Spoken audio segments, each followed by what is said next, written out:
Hola a todos, mi nombre es Yolanda Massa y soy nutricionista del Servicio de Promoción de la Salud de Sanitas. Bienvenidos al taller de hoy, donde vamos a hablar acerca de estrategias para comer sano fuera de casa. El taller va a tener una duración aproximada de unos 30 minutos. Mientras yo vaya hablando podréis ir dejando vuestras preguntas pinchando el icono de interrogación y al final del taller vamos a dedicar algunos minutos a contestar algunas de ellas. Recordad también que podéis descargaros un resumen del contenido del taller clicando en este icono que podéis ver en la misma pantalla donde estáis visionando este taller y estamos seguros de que este documento os va a resultar muy útil para consultarlo posteriormente. Vamos a empezar el taller de hoy. Es cierto que comer a diario fuera de casa puede ser un hándicap para cuidar nuestra alimentación, pero hoy vamos a trabajar consejos y recomendaciones para que podáis conseguirlo y hacerlo de una forma saludable. Como veis, vamos a hablar o tratar los siguientes puntos. En primer lugar, vamos a hablar acerca de cómo mantener una estructura semanal equilibrada y saludable. Luego vamos a utilizar la herramienta del plato saludable o plato de Harvard para el control de las porciones en nuestras comidas y nuestras cenas. También trataremos las ventajas de comer de tupper frente a comer de restaurante, así como comer sano también con opciones de tuppers y tips y recomendaciones sencillas para facilitarlo. También cómo comer en restaurante y cómo comer también de forma sencilla y fácil en algunos momentos que tengamos que decantarnos por bocadillos o sándwiches. Vamos a comenzar el taller explicando esta estructura semanal necesaria para mantener una alimentación saludable. En primer lugar, nuestra organización debe ser incluir los diferentes o todos los grupos de alimentos en una frecuencia adecuada.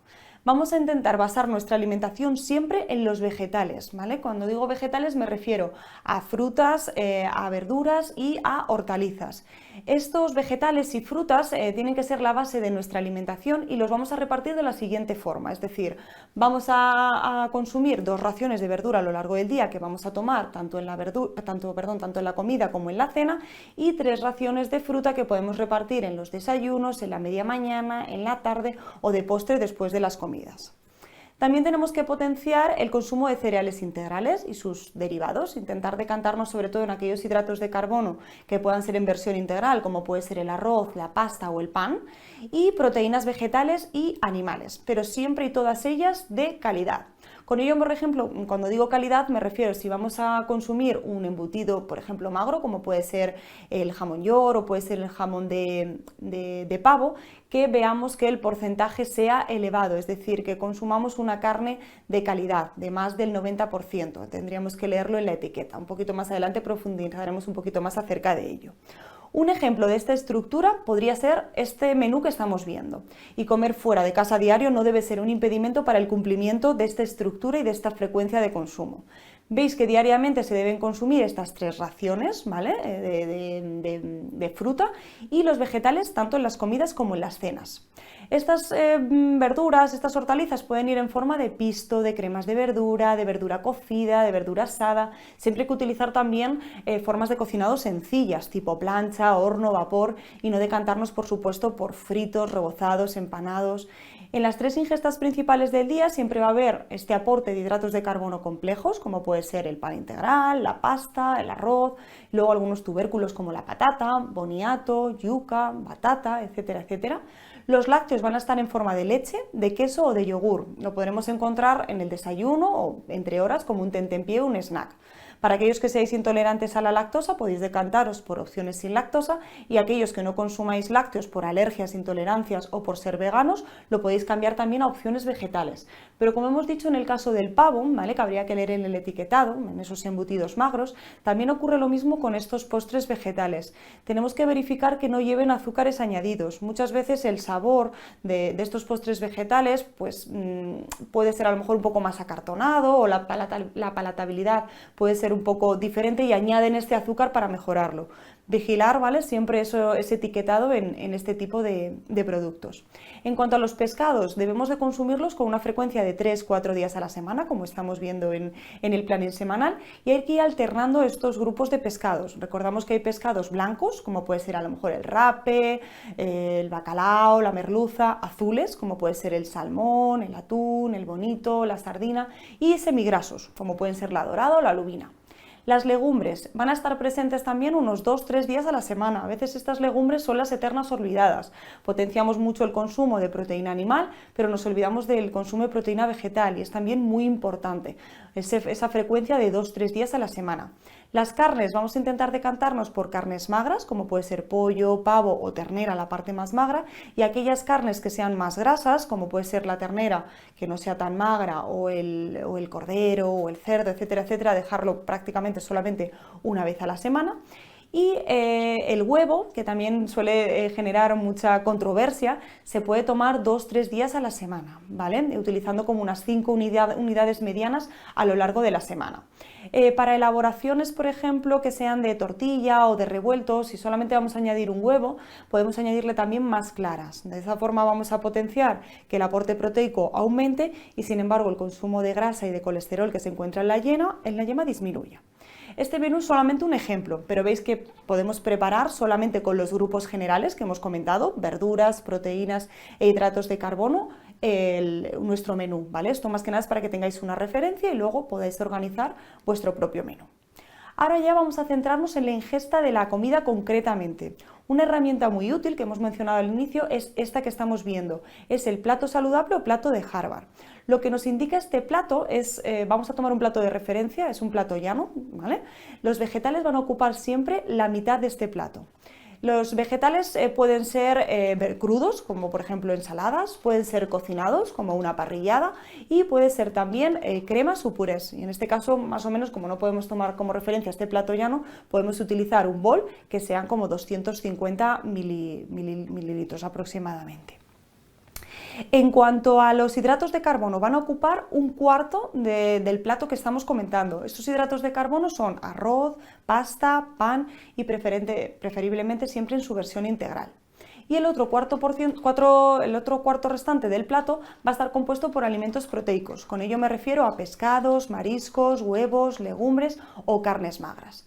De esta forma nos vamos a asegurar una ingesta elevada de verduras, acompañada siempre de la porción exacta tanto de carbohidratos como de proteínas, sin abusar de ninguna de ellas. Normalmente las verduras y las proteínas soléis más o menos repartirlas bastante bien, pero donde suele haber un abuso suele ser en estos hidratos de carbono, con lo cual intentar que siempre duplicar la cantidad de verdura a este hidrato de carbono. Puede ser una regla que podéis utilizar.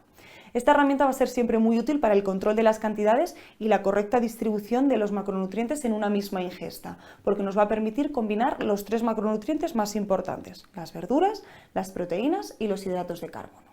Bien, ya tenemos claro 2 conceptos, la cantidad y la frecuencia de consumo, con lo cual vamos a empezar a hablar de cómo llevar estos 2 conceptos a nuestro día a día comiendo fuera de casa, ya sea de tupper, de restaurante o de bocadillo. Si enfrentáramos ambas casuísticas, podríamos decir que tenemos más ventajas a la hora de comer de tupper que de restaurante. ¿Por qué? Comer de tupper. Lo primero, en cuanto al tupper, siempre va a ser más barato que comer en restaurantes. Vamos a poder optar por opciones más saludables, sobre todo también ya no solamente opciones saludables, sino técnicas culinarias que hemos comentado. ¿Cuántas veces no hemos ido a un restaurante, hemos pedido a lo mejor una parrillada de verduras, que realmente es una opción saludable, y las verduras han venido nadando en aceite o con un aceite que no es de buena calidad? Entonces, con el tupper sí que podemos controlar eso, las opciones y las técnicas culinarias más sanas y los ingredientes probablemente también de mejor calidad. También vamos a probablemente ingerir una menor cantidad de comida, ya que podemos gestionar esas cantidades que ingerimos. Al final somos nosotros los que decidimos esas cantidades. También hay un mayor poder de planificación y de elección, ya que nos va a permitir elegir qué queremos comer, respetando siempre esa combinación de los alimentos, haciendo alusión a ese plato saludable que acabamos de comentar. En cuanto a comer de restaurante, las cantidades siempre van a ser mayores, ya que las raciones que nos sirven suelen ser bastante más generosas de las que deberíamos de elegir nosotros. El pan, siempre al final nos suelen poner ese pan que es difícil resistirse a comer o a controlar la ingesta de pan. Las formas de cocinado van a llevar más aceite de una dudosa calidad en algunas ocasiones y no tan saludable como el que usaríamos en casa. Y los acompañamientos o las guarniciones de esos segundos platos pues pueden llegar a ser pues patatas fritas o otro tipo de alimentos, pero con técnicas culinarias mucho más copiosas. Y por último también las bebidas. Probablemente a lo mejor si comemos de tupper podemos decantarnos por nuestra botella de agua, pero en un restaurante la oferta de bebidas, refrescos, gaseosas, alcohol, está mucho más a nuestro alcance, por no hablar también de los postres. Ahora vamos a resolver una duda que muchos de vosotros planteáis cuando coméis de tupper, y es cuál es el material más adecuado para estar en contacto con los alimentos y para calentar en el microondas. Bien, hay que tener varios puntos en cuenta. En primer lugar, hay que buscar en el envase el símbolo de la copa y del tenedor, que va a indicar que ese material es seguro para estar en contacto con los alimentos. Para saber si podemos calentarlo, tenemos que mirar que aparezca el símbolo del microondas, y aparte tener en cuenta que si lo vamos a calentar en el microondas, calentarlo por encima de los 70 grados y siempre de forma homogénea. ¿Cuántas veces calentamos algo en el microondas y se queda una parte más caliente y una parte más fría? Eso es porque no se ha repartido el calor de forma homogénea, con lo cual a mitad de la cocción preferentemente intentar remover para que ese calor se reparta y que la contaminación por microorganismos no sea un impedimento, ¿vale? En cuanto al triángulo, este triángulo también ha dado muchas veces que hablar, o me habéis preguntado muchas veces en las asesorías, que lo que indicaba es el número de recalentamientos del tupper. No, para nada. Este triángulo con un número en su interior nos va a indicar el material del que está hecho el envase, no el número de recalentamientos que se pueden hacer. Los más peligrosos, ¿vale? Siendo los más peligrosos siempre los del número 3 al 6, de hecho están vetados en el uso infantil. Para un solo uso nos valen, pero no los podemos reutilizar. Los tupper para incluir alimentos suelen estar hechos de una mezcla de polietilenos y de polipropilenos, y además se tiene mucho en cuenta que no tengan los BPAs. Probablemente ahora mismo en este tipo de tupper lo veréis, que no contienen BPA o BPA free, que es un compuesto que puede generar muchas alteraciones endocrinas, ¿vale? Disbiosis intestinal, afección en la flora intestinal, y sobre todo personas con patología digestiva tienen que tener en cuenta este material, o generar también una mayor predisposición a ciertos tipos de cánceres. Realmente la mejor opción para los tupper es un tupper siempre de vidrio con la tapa de plástico y goma, o madera y goma. Vamos a seguir hablando de comer fuera de casa, dándos algunas recomendaciones que deberíamos de tener en cuenta. En primer lugar, si comemos en el trabajo, intentar evitar comer en el puesto de trabajo. Si disponemos de cafetería o de otro espacio destinado a las comidas, muchísimo mejor. Ir a un lugar donde podamos sentarnos, fuera del entorno laboral, y de esta forma comer despacio, masticando correctamente, y intentar estar alejados de distracciones, ¿vale? Todo lo que sea televisión, móvil, ordenador. De esta forma vamos a potenciar una alimentación mucho más consciente. Si no podemos calentar el tupper en el microondas porque no dispongamos en nuestro lugar de trabajo, no pasa nada. Podemos comer de ensalada, podemos comer platos fríos, pero también entiendo que probablemente pueda resultar ser aburrido, sobre todo de cara al invierno. Podemos valorar la compra de tarteras o fiambreras para enchufar, por ejemplo, en el coche o a un enchufe, o llevarnos lo que es un termo que calentemos por la mañana y valorar si nos llega la comida caliente a nuestra hora de la comida. Intentar también tener cuidado con las cantidades. A veces los tupper engañan, vemos que es un tupper chiquitito, pero probablemente a lo mejor en cuanto al puré, que es lo que hemos comentado, suelen ser 250 mililitros, unos 2 cazos, vemos que a lo mejor en un tupper se nos queda grande e intentamos abusar más de las cantidades. Cuidado con estas cantidades, por eso podemos valorar o verificar con esa estructura de plato saludable en un plato llano las cantidades y posteriormente pasarlo al plato, ¿vale? Lo que acabamos de comentar. Una buena opción es realizar platos únicos que contengan todos los alimentos necesarios que hemos comentado anteriormente, es decir, variar con verduras, proteínas e hidratos de carbono. Vamos a continuar hablando también sobre salsas y aliños. En caso de que nos llevemos las ensaladas, estas salsas y aliños vamos a intentar llevarlas siempre aparte y añadirlas siempre en el momento de comer. De esta forma vamos a evitar que las verduras crudas, ¿vale?, en estas ensaladas pierdan frescura o se nos queden más feas a la hora de comer. Para favorecer también la jugosidad en las carnes o en los pescados, debemos evitar salsas demasiado calóricas, pero podemos incluir, por ejemplo, limón o aceite en crudo. Podemos utilizar una cantidad muy pequeña de aceite a la hora de cocinar y luego añadir un poquito más en crudo. ¿Por qué prefiero que lo añadáis en crudo? Porque una vez que calentamos el aceite pierde propiedades, entre ellas las antioxidantes, con lo cual es mejor que utilicéis un vaporizador, 1 o 2 vaporizaciones a la hora de cocinar a la plancha, y si se nos queda muy difícil de comer o muy seco, ¿vale?, utilizar un poquito más de ese aceite en crudo. Y por último, me gustaría destacar también algunos aspectos sobre la planificación. Es muy importante planificar de forma semanal los menús. Hay una técnica que se llama batch cooking, que es cocinar un día e intentar tener un excedente de comida para los próximos días o incluso para conservar, y podría ser una buena elección a la hora de planificar esos menús, esos tupper. Cuando cocinemos, preparar más de una ración y guardar en el frigorífico o incluso en el congelador para consumirlas a largo plazo.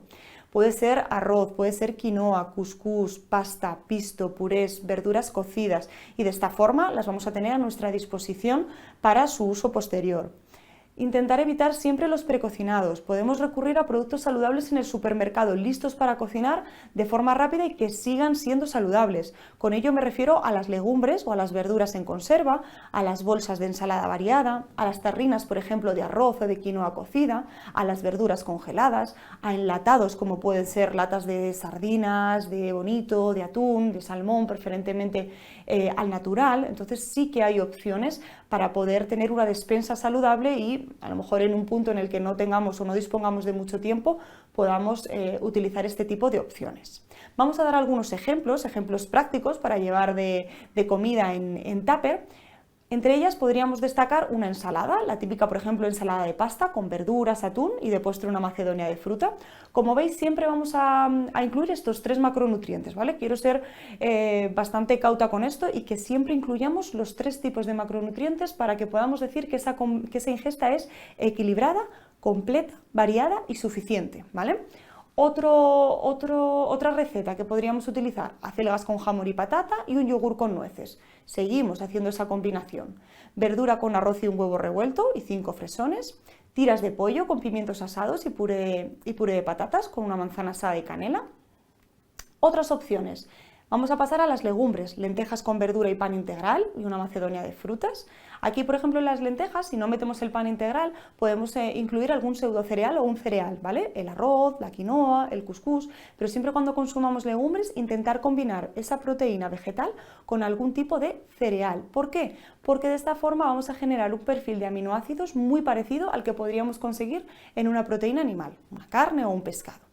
Otra opción, gazpacho y pollo al limón con cuscús y kéfir de postre. Berenjenas rellenas de carne y pan integral con un plátano. Una ensalada de judías, ¿vale? Con un huevo y verduras y un kéfir con semillas de chía y avellanas. Una tortilla de espinacas, pan integral y manzana asada. ¿Y por qué una ensalada en bote? ¿Habéis probado las ensaladas en bote? Podrían ser una excelente opción. Una manera de preparar platos fríos es usando estos botes de cristal que estáis viendo para servir luego en un plato llano.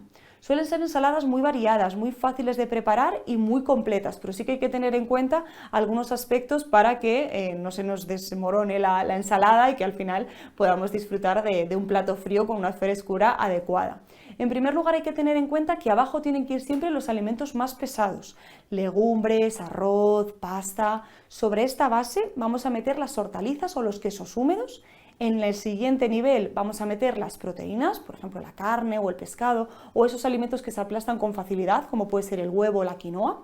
En el siguiente piso vamos a meter el queso, las frutas, los frutos secos o las semillas, y encima al final pues lo más frágil, que pueden ser normalmente las hojas verdes, la lechuga, los canónigos, los brotes tiernos, etcétera, etcétera.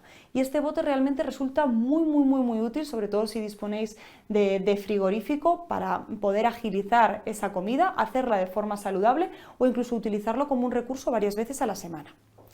Ya hemos comentado cómo comer de forma saludable de tupper, ahora vamos a comenzar a dar recomendaciones acerca de cómo comer de forma adecuada en un restaurante. Si tenemos que comer en un restaurante, estos consejos, ¿vale?, nos van a resultar útiles para poder hacer elecciones saludables y poder hacer también un control en las cantidades. En primer lugar, hay que intentar elegir siempre un plato con una base de verduras.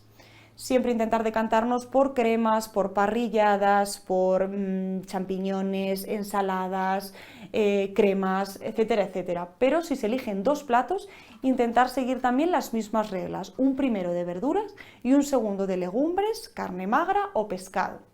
Si elegimos, por ejemplo, 2 primeros platos, ¿vale?, podemos decantarnos por una ensalada, por ejemplo, y una paella, intentando siempre desestimar las formas de cocinado, de frito, de rebozado, de empanado, evitar ese pan, acompañarlo con bebida saludable y sobre todo tener cuidado también con el postre. Respecto a las guarniciones, intentar pedir que nos cambien las típicas patatas fritas por una guarnición de verdura o una ensalada. Realmente, si no tenemos muy claro las verduras que nos van a poner, las ensaladas, siempre si las pedimos sin salsa, tenemos la posibilidad de poder alinearla nosotros y de esta forma controlar la cantidad de aceite, la cantidad de sal y hacerla un poco más saludable, sin salsas que sean demasiado copiosas. En cuanto a las elaboraciones, volvemos a reiterar el tema de los fritos, los rebozados, los guisos que sean muy calóricos, ¿vale? El típico a lo mejor guiso de carne que vemos que va con mucha cantidad de aceite, o unas legumbres que lleven, por ejemplo, chorizos, morcillas, etcétera, etcétera, mejor decantarnos por algo que sea a la plancha en esos casos. Si la comida va a ser de picoteo, que esta es otra de las cosas que nos planteáis, intentar siempre poner en un plato lo que vamos a consumir. ¿Qué ocurre si no hacemos esto? Que empezamos a picotear y no somos conscientes ni de la cantidad ni de al final lo que estamos tomando, porque probablemente a lo mejor descuadremos en esa ingesta la ingesta de grasa, la ingesta de hidrato de carbono, la verdura probablemente se nos quede un poco escasa, entonces siempre es mejor, ¿vale?, retirar lo que vamos a comer, tomar conciencia de esa cantidad y de hacer una correcta combinación de los alimentos. Pedir también siempre de postre fruta o yogur, o si no hay ninguna opción saludable y estamos saciados, podemos decantarnos también por café o por té. Otros aspectos que tenemos que tener en cuenta son las bebidas. Intentar siempre evitar tomar refrescos, alcohol. La mejor opción siempre va a ser el agua o el agua con gas.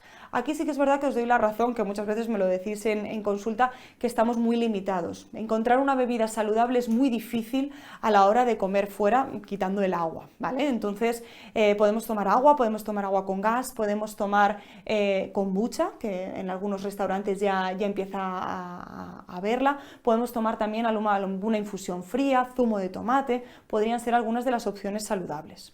En cuanto a los horarios, respetar también los horarios habituales de comida y realizar los tentempiés necesarios para no llegar con demasiada sensación de hambre. Muchas veces también me decís, es que yo el día que voy a comer fuera lo que quiero es comer muchísimo y no desayuno ni hago media mañana y así llego a la comida con sensación de apetito. Mal, ¿vale? Porque al final ahí probablemente vamos a desajustar mucho más el menú. Tenemos que hacer siempre nuestras ingestas, ¿vale? En este caso, por ejemplo, si es en la comida, hacer nuestro desayuno y un tentempié. Incluso si queremos potenciar que haya una mayor saciedad, incluso tomarnos unos 30-40 minutitos antes de la comida una pieza de fruta. También trabajar mucho en las elecciones saludables, leer bien la carta, leer bien el menú y no decantarnos directamente por lo que solemos pedir siempre o lo que más nos gusta, es decir, hacer un poco un cribado de aquellos platos que me pueden ayudar a hacer una elección saludable. No es necesario tampoco llenarse en exceso, ¿vale? Es decir, tenemos que quedarnos con un nivel de saciedad medio, es decir, no quedarnos desagradablemente llenos. Podemos pedir las sobras, que nos las pongan para llevar y poder aprovecharlo en otro momento sin tener que tirarlo e intentar llegar con un hambre o con una sensación de apetito media, ¿vale? No llegar desmayados, pero de esta forma poder controlar un poco más las porciones. Y la última casuística que nos queda es si nos queda muy poco tiempo y la única opción que podemos decantarnos es un bocadillo, un sándwich o una fajita, ¿cómo hacerlo de forma saludable? Podemos en este caso ser previsores y preparar algo en casa para no tener que comprarlo fuera ya elaborado y tener en cuenta estos puntos básicos. En primer lugar, no abusar de las carnes procesadas y recurrir preferentemente a legumbres como puede ser el hummus, el mutábal, por ejemplo de berenjena, o pescados o conservas, o por ejemplo el típico huevo cocido. E intentar desestimar lo que es el salchichón, el chorizo, la mortadela, esos embutidos con un valor nutricional un poco comprometido y con un aporte de grasas saturadas bastante elevada. Incluir también siempre una pequeña ración de vegetales, puede ser lechuga, puede ser tomates cherry, puede ser pepino, puede ser canónigos, cebolla, pimientos, ¿de acuerdo? Y de esta forma vamos al final a seguir respetando la estructura del plato saludable. Si os dais cuenta, seguimos respetando estos tres grupos de alimentos: el pan, las verduras o las hortalizas y las proteínas, ya sea animales o vegetales. Los postres vamos a seguir respetando siempre que sean lácteos o frutas. Si por ejemplo nos pilla fuera de casa y el yogur es más engorroso, algún yogur bebido también podría ser una opción, ¿vale? O fruta deshidratada. Voy a un sitio que a lo mejor no quiero llevar la fruta porque se me puede oxidar, pues puedo decantarme por fruta deshidratada. Respecto al pan, intentar preferentemente que sea integral, que sea de semillas, ¿vale? O que tenga un color marrón no significa que sea integral ni más saludable. Hay que leer el etiquetado. Pensar que el pan, si lleva más de 5 ingredientes, podemos dudar ya de si es saludable o no, ¿vale? Entonces, verificar que las harinas que contiene, su mayor porcentaje, sea en su versión integral, que lleve la levadura, la sal y el agua. No hace falta que lleve más. Intentar evitar también los panes de molde. Si verificamos la etiqueta de los panes de molde, probablemente veamos 3-4 líneas de ingredientes. Estos ingredientes son también de un valor nutricional bastante comprometido porque suelen llevar grasas de baja calidad nutricional, azúcares añadidos, algunas ocasiones féculas, con lo cual siempre pan de barra podría ser la mejor opción o tortitas o biscotes, ¿vale? Fajitas también, fajitas integrales podrían ser una opción o pan WhatsApp. Bien, ejemplos de sándwich o de bocadillos. Podemos empezar pues, con un sándwich de salmón ahumado, guacamole y lechuga y nuestra pieza de fruta, un bocadillo de atún, pimiento morrón y fruta, una fajita, preferentemente como hemos dicho integral, con queso de cabra, piña y anacardos, más un yogur de postre, una fajita con hummus, aquí tenemos presencia en vez de proteína animal de proteína vegetal, con queso fresco, tomate y rúcula, y siempre vamos a mantener esa fruta o ese lácteo de postre, y un sándwich de hummus y escalivada con el kéfir, que el kéfir también me parece una excelente opción, sobre todo personas que tengan algún tipo de patología digestiva o que tengan la flora intestinal dañada, kéfir, kombucha, chucrut, ¿vale? Este tipo de alimentos podemos potenciarlos. Otras opciones. Bocadillo de queso fresco, aguacate y pepino con fruta, bocadillo de tortilla francesa y berenjena asada con yogur, una fajita con boquerones, rúcula y tomate y nuestra pieza de fruta, bocadillo de tortilla de espinacas y tomate y fruta o un sándwich de atún con pepinillos y tomate. Como veis, muchas dificultades que surgen a la hora de comer fuera de casa pueden solventarse con ideas prácticas y consejos que hemos visto hoy, teniendo en cuenta siempre la planificación, priorizar el consumo de vegetales y de frutas y controlando un poquito las cantidades. Hasta aquí el taller de hoy de comer fuera de casa. Espero que os haya sido de utilidad y que lo podáis aplicar. Ahora vamos a dedicar algunos minutos a responder algunas de vuestras preguntas. ¿Es posible dejar el huevo cocido en la nevera para usarlo en varias ocasiones durante la semana? Sí, podemos cocer el huevo, ¿vale? Yo diría que lo dejáramos como un máximo de 3 días, ¿vale? 3-4 días y sí que se puede utilizar. Lo puedes utilizar, por ejemplo, para esas ensaladas, lo puedes utilizar para echarlo, por ejemplo, desmigado en un puré, lo puedes utilizar también para alguna sopa o algún caldo que quieras añadir un poco más de proteína, o sea que sí, es una excelente opción. ¿Hay que tener cuidado con la cantidad de aceite de oliva virgen que utilizamos para alinear la ensalada? Sí, realmente por comida, si queremos establecer un patrón saludable, tenemos como unos 30 miligramos, ¿vale? Que son como una o 2 cucharaditas soperas de aceite de oliva, con lo cual en la ensalada sí que hay que tener control. El aceite de oliva, el aguacate, los frutos secos, las semillas, son alimentos totalmente saludables, además tienen unas propiedades cardiosaludables excelentes, pero hay que controlar un poco las cantidades porque son hipercalóricos, ¿vale? Entonces en las ensaladas podemos utilizar 1 o 2 cucharadas soperas, como hemos comentado, o si no utilizar un vaporizador, ¿vale? Que normalmente nos ayuda mucho más a evitar el típico chorreón de aceite que nos puede hacer excedernos en esa cantidad. ¿La kombucha es realmente buena? Hay opiniones que no es tan real todos los beneficios que dicen. A mí particularmente sí me gusta la kombucha o estos productos que hemos mencionado como el chucrut o el kéfir que proceden de una fermentación y sí que tienen microorganismos vivos que nos van a ayudar muchísimo a repoblar flora intestinal, a mantener un equilibrio intestinal adecuado, con lo cual yo sí que considero que la kombucha es realmente una opción saludable y sobre todo si la enfrentamos a refrescos como pueden ser refrescos gaseosos, azucarados o edulcorados, estamos ganando mucho, ¿vale? La burbuja es natural porque está presente por una fermentación, no es una bebida gaseosa, no tiene azúcares añadidos, ¿vale? Son los azúcares que se producen en la fermentación y tampoco tiene edulcorantes, con lo cual cumpliendo esos 3 puntos, sobre todo si la enfrentamos con la oferta de bebidas que tenemos a nuestra disposición en los restaurantes, la podemos considerar saludable. ¿En qué debemos fijarnos a la hora de leer el etiquetado de los productos? Bien, hay que tener varias cosas en cuenta, ¿vale? 3 sobre todo. La primera, tener en cuenta que los ingredientes están colocados siempre de mayor cantidad de producto a menor cantidad de producto. Entonces eso sí que nos va a permitir hacer una correcta elección, es decir, si yo veo en un yogur que el primer ingrediente es el azúcar y luego va la leche y luego van los fermentos lácticos, me tengo que mosquear porque estoy viendo que el azúcar es el primer ingrediente, con lo cual es el que tiene una mayor proporción, ¿vale? En segundo lugar, vamos a utilizar la regla que hemos comentado, ¿vale? Más de 5 ingredientes podemos considerar que no es saludable. Y en tercer lugar, habría que tener en cuenta el contenido en azúcares. No pasa nada si los azúcares están de forma intrínseca en el alimento, ¿vale? Y también el contenido en grasas y el contenido en sal, ¿vale? Serían esas 3 cosas, esas 3 premisas a tener en cuenta. Otra de las preguntas que tenemos, si como todos los días una ensalada porque no tengo otra alternativa, ¿sería poco saludable? No. No podemos decir que no sea saludable, porque realmente una ensalada sí que es saludable, pero sí que podemos decir que es un poco repetitiva o monótona. En caso de que no nos quede otra, podemos decantarnos todos los días por ensalada, pero lo que vamos a mantener siempre es una base de verdura o hortaliza que podemos ir cambiando, ¿vale? Lechuga, canónigos, rúcula, endivias, etcétera, etcétera.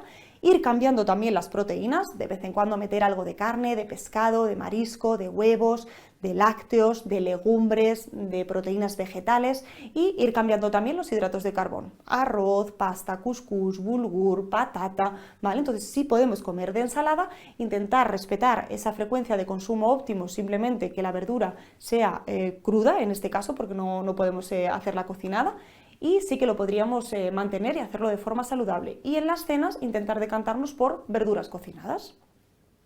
¿Alguna recomendación para las cenas?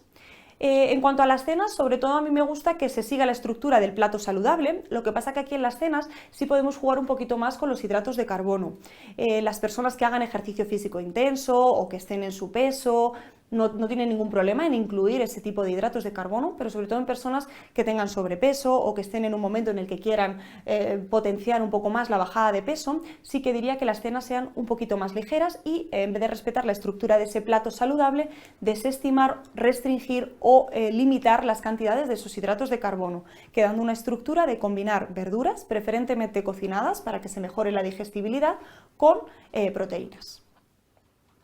¿Puedes cambiar el pan integral por pan de espelta? ¿Es igual de saludable? Por supuesto. Pan de espelta, de centeno, de trigo sarraceno, de amaranto, todo lo que sean harinas integrales son excelentes opciones. Lo que quiero que evitemos sobre todo son las harinas refinadas, todo lo que sea la harina de trigo blanca, todo lo que veamos que sean harinas blancas, preferentemente desestimarlas.